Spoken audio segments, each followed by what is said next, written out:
So, welcome back everybody to Freedom from the Desk. Those of you who don't know me, my name is Nicola, and my podcast is really about thinking differently about how we live, how we work, and how we take care of ourselves. Because real freedom from the desk isn't really about stepping away from the desk, it's actually about the process of actually how we get there. So, every week I share practical insights around health, wellness, and mindset. And today, I'm absolutely thrilled to be able to have a special guest on my podcast today. Pete Chant is here, and we're going to get a little bit more into about what he does and who he is. He's going to do a little bit of an intro for us, and for all you people watching out there in the internet world, be kind. He's an amazing soul, but he's a little bit nervous, as like we all are when we come on these podcasts. So we will embrace it with all the glory of all the ums and the ahs and the pauses and the, I don't know what to say next when we do these sorts of things, but that's what makes us human. That's what makes these interviews awesome. Pete is a coach, and he comes into the space with a wealth of experience from everything. And as I said, he'll get into this a little bit and explain it a lot better than me. But basically, he brings what I love about the coaching industry to the forefront, and that's actual lived experience. And I think that is something that is super powerful in a place where we're getting less and less of that, particularly in the coaching space. I've had the honour of working with him for the last 2 to 3 months. And I have been the poster child for what not to do when you engage with a coach, because I've avoided it for a really, really long time as a small business owner. And consequently, we've worked through a lot of those whys together. And he's kindly agreed to share some of his time today with me on my podcast, my little channel. And so, yeah, without further ado, we're going to just hear from Pete, if he's okay with that, and just give us a little bit of a background, where he sort of came from, how you sort of arrived at wanting to do this in this space. So yeah, I'll hand over to you. Thank you so much, Nicola. It is a pleasure to be here. I am humbled, and yes, you're quite right. I'm always very nervous doing these things in front of a camera, when you're being recorded, so yeah, go easy Absolutely. on me as much as you can. But yeah, my background, that's a great place to start. I my professional post-university career started in engineering, in a niche of electrical engineering that's called control systems. And I don't know if people still call it that today, but it's very much around process automation. And I worked in the industrial sectors of process automation. And one thing I loved about that work was that it exposed me to a really broad variety of projects and workplaces and environments. And I've executed projects in almost every industrial sector, including fast-moving consumer goods, including water utilities, energy utilities, mining, oil and gas, manufacturing. Wow. And each time it was my job to look deeply into that client's operation and work out how to improve it. And I mastered that space pretty quickly, and I moved into project management, and I moved into team leadership.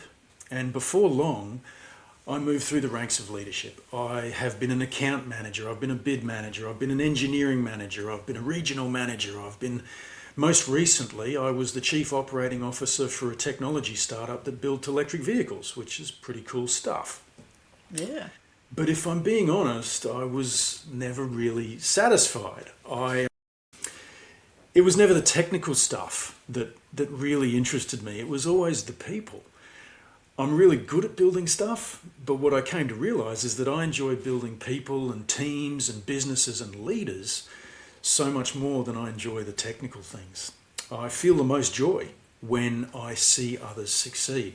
Anyway, so the catalyst for what I'm doing now happened about 3 or 4 years ago while I was still the COO of this electric vehicle company. I took some annual leave and I attended this 4-day personal development workshop. And without putting too fine a point on it, it changed my life. It changed the way I saw my future. It changed the way I viewed the power of my choices and it showed me that my choices were really going to determine my destiny. So I came away from that workshop so personally motivated. For too long I'd given away the personal power of choice and intention. To many, my career probably looked really successful, but I knew that it hadn't been crafted with intention, and the lack of satisfaction I felt in my career was really a lack of personal alignment. I remember the first thing I did after this workshop, this 4-day workshop, was to set a goal to read 50 books in 50 weeks. And I don't mean just romance novels. I tried to read, leadership, business, self-development books. I didn't quite make 50 in 50 weeks. I think I got around the 40 mark, 40, 41. And since then, it's been a lot more. Yeah. Yeah. But nevertheless, I'd set myself a new course. I began acquiring all of this extra knowledge. I wanted to acquire as much knowledge as I could. I knew that I'd always been a leader. I knew that my whole career had been a demonstration of leadership, of both personal leadership and professional leadership.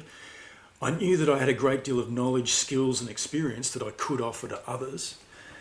But most importantly, I knew that's what I wanted to do. I wanted to share that knowledge and skills and experience with others. I really wanted to give other people a similar feeling to that one that I'd experienced in that 4-day workshop.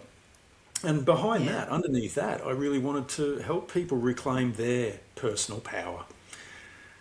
So I hope that's a bit of an introduction to me. No, that's awesome. I think the thing that sort of grabbed me the most about this is that light bulb moment that we all sort of have at the most unexpected times.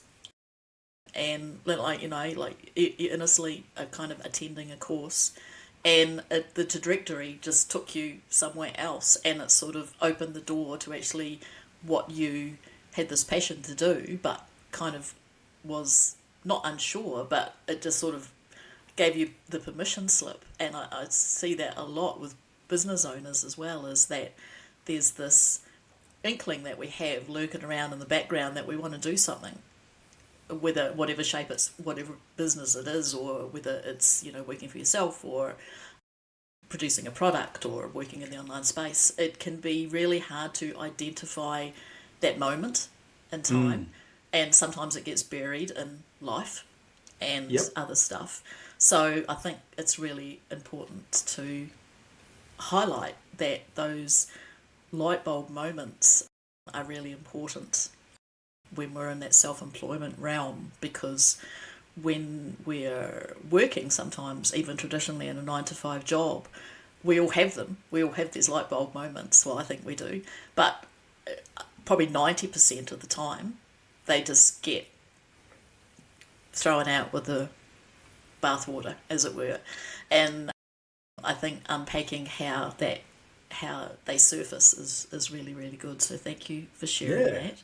Yeah, no worries. And I really like I like everything that you said there, but yeah, so often, I'm just grabbing on one thing you said, so often we hear these things inside of us, they're usually a quiet little voice that doesn't speak up too much, and it's fleeting. And so often we either ignore or suppress or just plain forget about that voice. And it's subtly, it's a way of actually kind of deprioritizing ourselves and deprioritizing our own spirit to go out there and adventure in the way. Yeah, and that's a really good point too as well. And I'll try and stay on track. This is why we have a script. But anyhow, we're here to chat, so that's all good. The other, that voice that we have, or those nudges that we have. I did an interview with another lady who's a coach, but she's a coach in the beauty industry and very much tackles people that have got salons and hairdressers and things like that. And she says the funny thing is about these moments or these milestones that come along in your life, she said they turn up initially as very subtle. It's like, oh, there's a little inkling. And she said, and then if you don't pick up the clue phone, as she called it, she said, it'll get louder, and it will get louder and louder. And that may come in the way of like something happening in your work environment that's quite unhealthy. And she said, and if she said it's like have someone throwing a brick at your car. She said it may do a little bit of damage, but you kind of move on and la la la. And he said then all of a sudden, your car breaks down. And it's like, she said these messages get louder and louder and louder. And that's what you're talking about. It turns up initially as a little nudge or a little niggle. And then that noise gets louder and louder and louder until you can't ignore it. Yeah. But as human beings, we're not very good at picking up the signals. So this is why we talk about this stuff. Yeah. So today you've kindly shared to talk about a topic which is kind of really, I suppose, for want of a better term, it's really, really powerful, but really, really simple in the same tone, and that is time plus attention equals growth. Yeah, we've touched on this in our journey together as well. But formulas definitely simplify things for me. So yeah, look, I like them because they do give me that clarity. They make it easier for me to think about things. What this formula means, growth equals time plus attention, is that where you give your attention is where you're going to grow. It's a very similar concept to wherever you look is the direction that you're going to head in, which is quite often what happens when you're either riding a bike or driving a car. Wherever you look is where you're actually going to steer that vehicle. But in this particular formula, time is also a factor. Time's a factor because, of course, you're not going to get there immediately. For growth to occur, you need sustained attention over time. Sorry, I've just noticed that I completely messed up the title. So I had time plus attention equals growth, and it's actually Well, it's the same formula. It's just the other way around.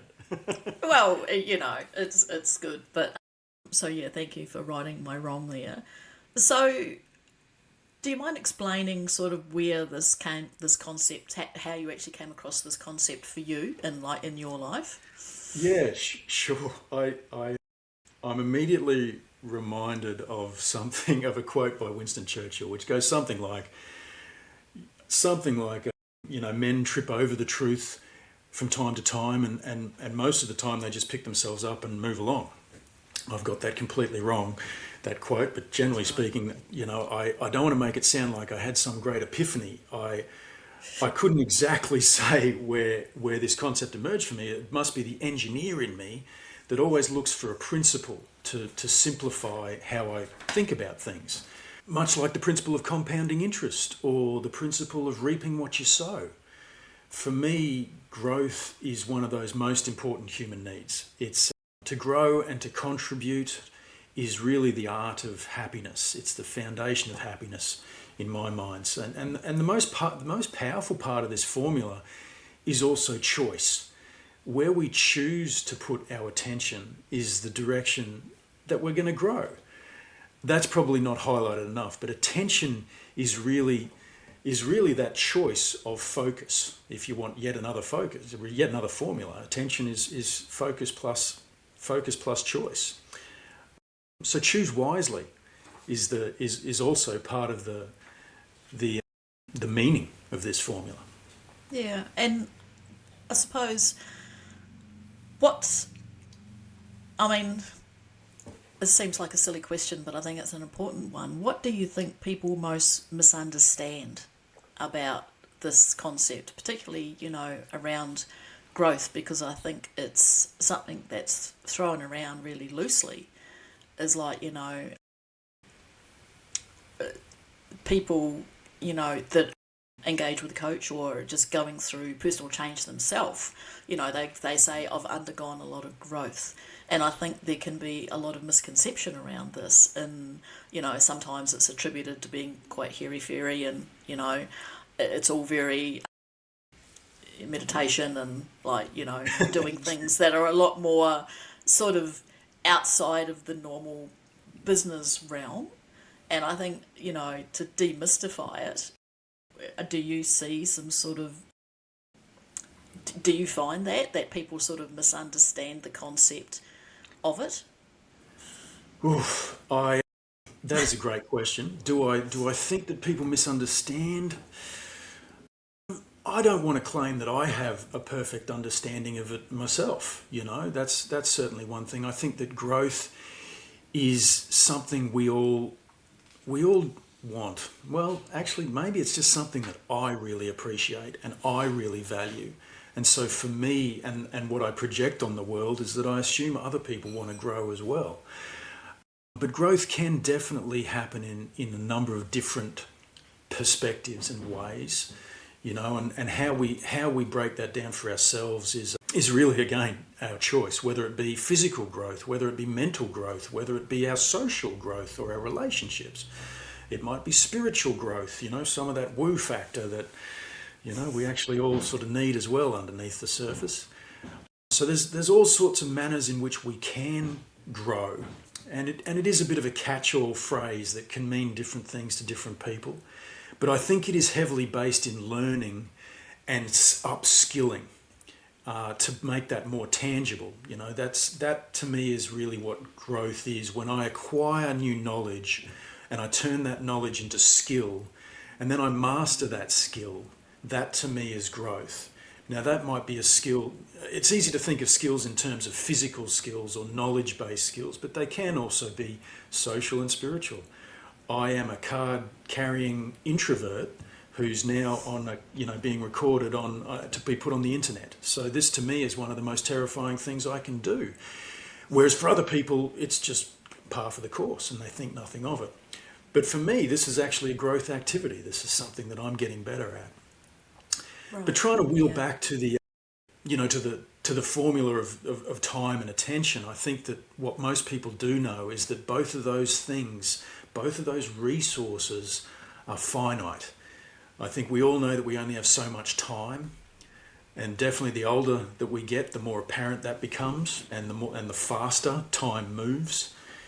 But attention is really the investment.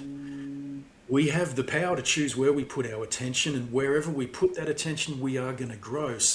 And I think that everyone listening has experienced climbing the ladder of busyness all day, every day, only to find out that the ladder was leaning up on the wrong wall. So it's not just necessarily about doing more things, it's also about doing the right things. That's where the choice of attention comes, and yeah, where you put that attention, you're going to grow, and that's what choose wisely means. Because if you do spend your time choosing poorly, then you're not going to get the results that you want in your life or your business or whatever it might be. Yeah, and I think one of the questions we've sort of unpacked a little bit here is, and that we wanted to touch on today was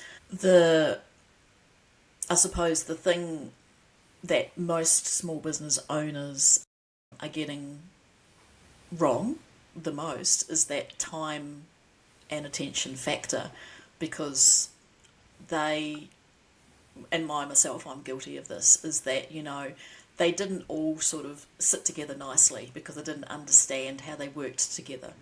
And when we kind of look at that, particularly time factor, everyone goes, I've got such a busy life, I've got the kids, I've got, I work full time, I'm doing a side hustle, or I want to start up a business, but I've got no time. And we're all guilty of saying that. And I think when we go through the process of this, as I said, it's a very easy statement to say, but it's actually quite a complex beast to tackle, but an immensely powerful one. So it's sort of this very little gold nugget that's sitting within us, if we have the opportunity to work through it, that's really super powerful.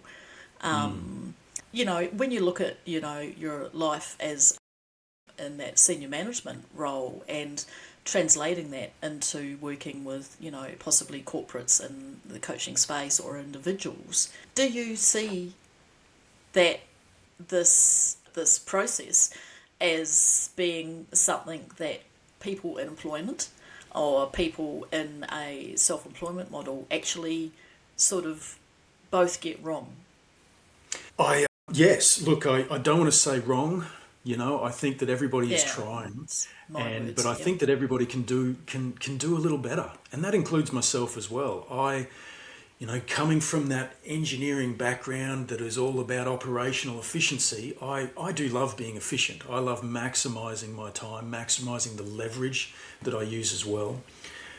I do think that time applies, and being wary of your time and conscious of where it's going definitely applies to anyone in corporate life versus being a business owner or running a business themselves or in their own life. I think it applies to all of those things. I think where both business owners and people, where people can do better, is in their prioritization. It all does start with setting priorities. Priorities also means boundaries, but I don't want to step into that sphere of discussion. I'd like, what I mean by priorities is by prioritizing your objectives. And to do that, you've got to have set objectives. And I see a lot of people, small business owners and people in corporate and people in their daily lives saying yes to too many things simply because they haven't defined their objectives clearly enough. Setting objectives and prioritizing them is not just the process of identifying what to focus on, but it's also the selection process of choosing what not to focus on. We've all heard this, I'm sure, that choosing to do something also means choosing not to do the other 1,000 things that you could do. Yeah. Once you define... Sorry?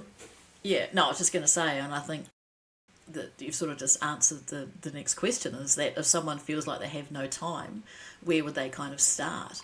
And yeah, that's exactly right, is that identifying those things that are taking our attention and time away, which we probably classifying as quite important. Or Absolutely. Not necessarily important, but I suppose it's like, I mean, obviously I've gone through this exercise in detail with you, and it identifies where we are probably telling ourselves a completely different story. And I think it's powerful in that respect. For a lot of people, I think they would find it quite it gets overlooked because it's so simple.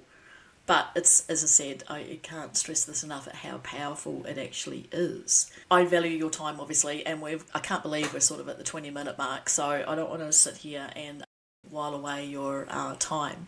But no problem. I did want to sort of touch on, if someone wanted to sort of apply this today, what would be, I mean, obviously the perfect outcome to this would be to work with you. But what would be two to three simple steps that someone could take to kind of at least start looking at making some sort of change in regards to growth? So my recommendation is to do a time inventory. That's a nice little succinct way of calling it, doing a time inventory of where your time is going. And yes, look, that we sort of, I do have a bit of a timesheet sort of thing that we can use for that, but that is really what I'm going to head towards. To get the most out of a time inventory, you need to be able to capture data, and you need to be able to turn that data into information. And one of the most effective ways to turn time data into information is using what was called an Eisenhower matrix. The Eisenhower matrix was made very popular by a guy called Stephen Covey in the 1990s. It's all about these 4 quadrants that your listeners might have heard of. Yep. What it means is, in practice though, is that for each activity that we log, we want to know if that activity is important or if that activity is urgent. So let's break it down into a few steps. 2 or 3. Well, the first one is to create yourself a timesheet if you don't already have one. Now, I would recommend using a 24-hour timesheet. You're doing this for yourself. It's not just for your workplace, but it can be applied to any of those things. Create yourself a timesheet. I would break that timesheet down into 15-minute intervals, and I would make that timesheet. Use whatever platform is you're comfortable with. You could do it in a Word document or a word processor, or you could do it on a spreadsheet. I personally like a spreadsheet myself, and then make 4 columns in that time log. So in the first column you'd put the time, in the second column you'd identify the activity, and then the last 2 columns are basically tick boxes. You'd want one column to determine whether or not you believe that activity is important, and another column to determine whether that activity is urgent. Then step 2 is to actually do it, and I would recommend doing that timesheet for a week. If you've created a timesheet for one single day, then print out 7 copies of it, carry it around with you, and fill it in as best as you possibly can for 7 days straight. The more data that you can capture, the better. I, funnily enough, do this myself on a regular basis, and after a while it becomes second nature and it really takes no time at all. But I totally understand that the first time you do it, it can be a little bit daunting. Yeah, and I can speak to that because I like to say I have no problem with processes and going through the motions of doing stuff and things like that. And as a rule, that's true. But I first started, when I first did mine, typical Nicola fashion, went in all guns blazing and it was all beautiful and filled out beautifully. And then some time passed and I got really slack and didn't fill it in. And I had no excuse apart from the fact that I didn't fill it in. So, of course, Pete kept me accountable, and not that he beat me with a stick or anything. It was just very much, well, you see, we were utilising it for the power of seeing where I was losing the ability to, achieve what I wanted to achieve within my business, and what I was moving towards. And this is all me because I chose not to do it. And there were other reasons going on that factored into that as well, and other reasons that got unpacked from that. And that's really powerful in itself as well, stepping back from the reasons why I wasn't doing this. So I think it's great to realise that it's anything that's a little bit different or a little bit outside of the norm will appear to be hard, but it's hard for a reason because you're moving forward into that growth phase. That's right, and growth is actually a challenge. You're not going to grow without challenge. It's reminding me of yet another saying about the best timber. The best timber is from trees that were in windy environments. So it is to challenge yourself is to get yourself out of the comfort zone. But with this spreadsheet, I definitely wouldn't recommend that people bully themselves with it or use it as a tool to bring yourself down, because it really is just a self-analysis. That's all you're doing. You're just really just doing an experiment on yourself to see where things are up to. Yeah. But it is awesome. It does have this powerful outcome in that you end up identifying the activities that are not important or not even urgent, and a lot of time ends up going there. And really what we want to be able to do is to offload or to delegate or to give give the tasks that are urgent but not important to somebody else if you possibly can. If you can outsource those tasks, great. But with the tasks with the things or the activities that you're doing that are not urgent and not important, you really want to eliminate them. And that's how you'll maximise the amount of time that you have. And just talking about those things that aren't important and urgent, are there regular offenders that sort of turn up in those quadrants? Like I'm assuming like in social media and like scrolling and things like that. 100%. Yeah, 100%. Definitely it is it's always going to be up to the user to determine what is important to them and what is not important. If you really want to be an expert in everything that's on the internet, then you better be spending a lot of time on the internet. But the urgent things is probably, yes, there's definitely at least a generalization in that urgent category. It's normally that you're doing things that are important to other people and not important to you. If they're important to you, then you're actually doing something. Then they're more likely to be in. You're more likely to have scheduled them, to have planned them in.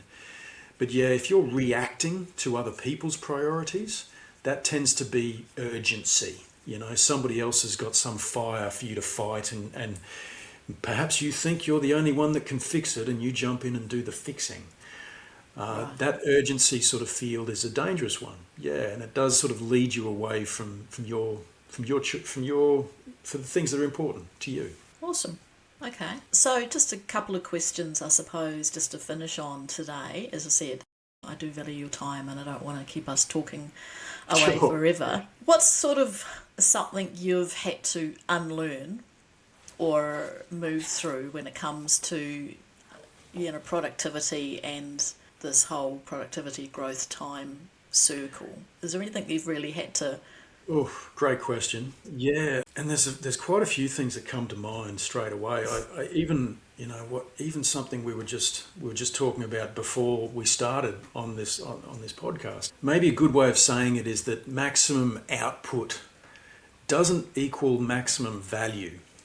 So, doing more things doesn't necessarily mean that you're going to be adding value to whatever you're doing. And another way of saying that might be quality over quantity.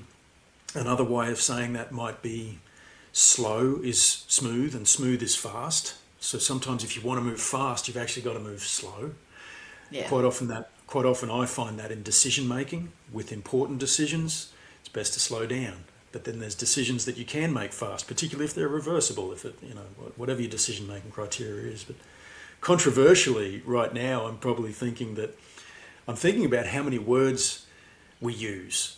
And something that I've always kind of thought is, the more words we use to communicate a message, the less important every word becomes. To maximise the value of the words we need to use, we need to minimise the amount of words necessary to communicate that message. And anything more is going to dilute that message and actually have a negative impact on how the listener might receive that message. So maybe something I've learned about productivity is try and say less. And it actually hits harder. But it's hard. It's It hard is when very you... hard. Yeah. Yeah. Somebody wisely said very recently, so often we just try to fill the silence with words, and it feels right. Feels like the right thing to do, but quite often it's not. I'm guilty of that, and I think it's become more front-facing for me because having started this podcast, when I started the podcast, it was only a podcast, so it was pure audio, so I could hide behind the microphone. Yes. And I'm a big ummer and sower and things like that. So editing it was quite painful for me because I had to listen to myself and they'll take out all these ums and so's and things like that. So I'm trying really hard through coaching myself to speak slower because I know I'm a fast talker and take out the ums and the so's because... The ums and the so's are really hard ones, and it's such a good thing to be able to do. I made a career limiting move once, which actually worked out pretty good. But I was listening to a CEO give a town hall, and I counted. I literally stood there with my notebook and tallied up how many times he said and and it was actually in the 600s. And I went and I told him afterwards. I said, look, mate, that was a great speech, but you said about 600 times, and could have gone either way for me. It actually worked out pretty good, but he was very receptive to hearing that kind of feedback. So part of my growth process has been deciding to record these on video and put them onto YouTube, and that is as terrifying as all frigging get out. You've got no idea. Well, you've probably got some idea. I probably do, but I'm going to be going live next week, impressed. and it's like it's just so. But it's good. It's such a growth thing.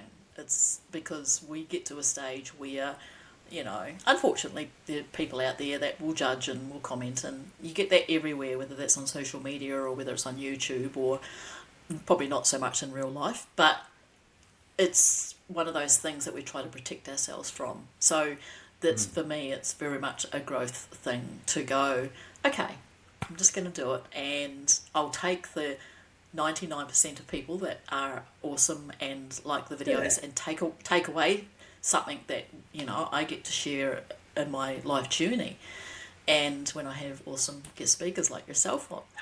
So to finish off, I would love for you to kind of have a quick chat about one, obviously, what's coming up for you within your business. And the thing that we haven't discussed, obviously, is that your business is called Vector Advantage.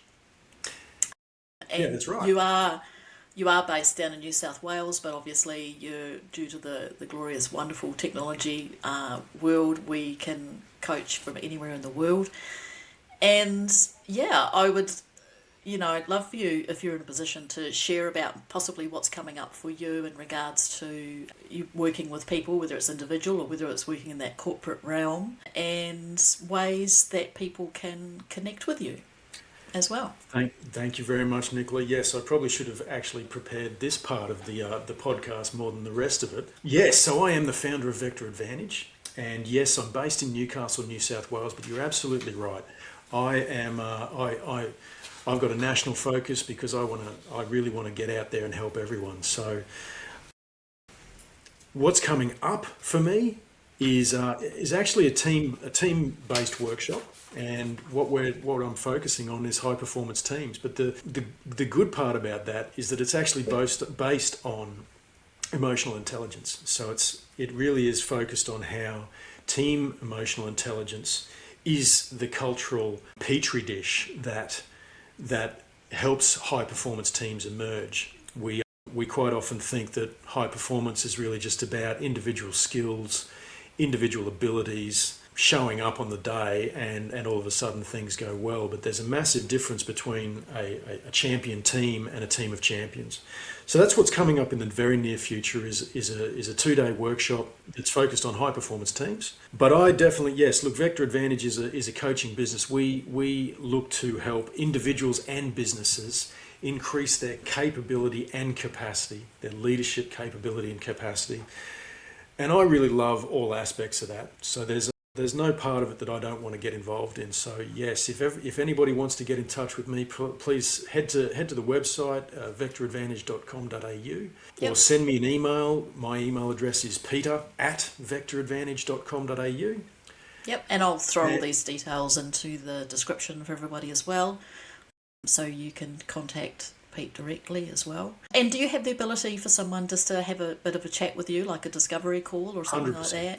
Absolutely, Yeah. yes. Would love to do that because that goes both ways. Actually, it is important that that clients can connect with me, but also we want to make sure that the people that are coming on board actually are really motivated to take their life further.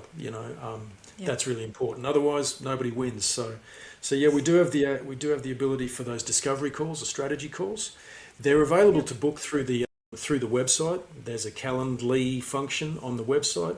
But awesome. if your listeners send through an email, we can definitely work that out as well. Yeah. Okay, perfect. Yeah, no, that's good to know, because I know what it's like when you're looking to work with someone. Sometimes, like you say, it is a two-way street.